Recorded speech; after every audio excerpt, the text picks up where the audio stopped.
Did you know that Africa's history has been systematically distorted by Eurocentric narratives for centuries? Zeinab Badawi's An African History of Africa seeks to correct this monumental injustice. Published in April 2024, this book is a monumental work that spans from the emergence of Homo sapiens in Eastern Africa to the end of apartheid in 1994. Zeinab Badawi, a Somali-British historian and journalist, brings a unique insider's perspective to this narrative. Born in Hargeisa, Somalia, in 1956, Badawi moved to the UK in 1970. Her personal experiences with the Somali Civil War profoundly shape her understanding of the human cost of colonialism and post-colonial instability. This book emphasizes the Nile Valley as the cradle of African civilization, challenging the Eurocentric narrative that separates ancient Egypt from Africa. Badawi meticulously covers key historical events, including the rise of ancient Egyptian civilization, the Berlin Conference, and the liberation struggles of the 20th century. The Berlin Conference of 1884 to 1885 is highlighted not just as a political event but as a human tragedy. Badawi recounts how this conference divided families, tribes, and nations without regard for cultural or linguistic boundaries, leading to centuries of conflict.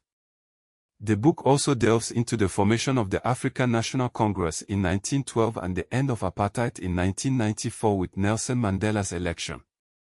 Badawi's narrative extends beyond the fall of apartheid, covering the independence of Zimbabwe in 1980 and the end of Portuguese colonialism in Angola and Mozambique in 1975.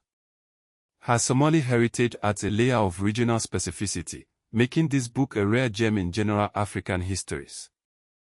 Badawi's focus on individual stories humanizes the colonial experience, offering a profound understanding of the struggles faced by Somalis, Egyptians, South Africans, and others.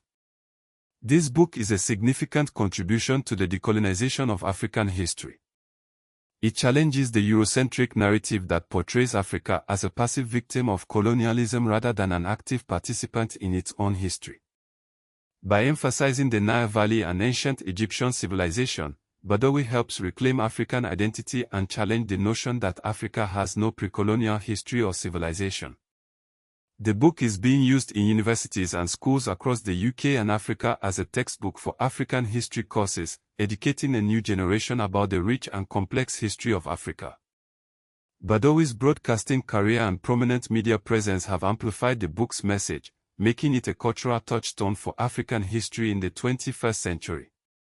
The book connects the historical struggles of the colonial era to the modern identity of African nations, highlighting how the legacy of colonialism still shapes political, economic, and social structures in modern Africa. It emphasizes the importance of African unity and cooperation, connecting to the modern African Union and ongoing efforts to promote regional integration and economic development in Africa. The book's focus on the Nile Valley and ancient Egyptian civilization connects to the modern cultural heritage of Africa, including the preservation of historical sites and the promotion of African art and culture in the 21st century. Despite its groundbreaking contributions, the book has sparked controversy among some Western historians, Somali nationalists, and Egyptian nationalists. Some Western historians defend the traditional Eurocentric narrative, while some Somali nationalists criticize Badawi for not representing the Somali perspective accurately. Egyptian nationalists have also criticized her for not acknowledging the Arab influence on Egyptian culture. However, these controversies underscore the importance of Badawi's work in challenging long-held biases and reclaiming Africa's history. In conclusion, Zeinab Badawi's An African History of Africa is a monumental achievement that reshapes our understanding of Africa's past and present. It is a must-read for anyone interested in African history, decolonization, and the enduring legacy of colonialism. This book not only educates but also inspires, offering a profound and nuanced perspective on Africa's rich and complex history.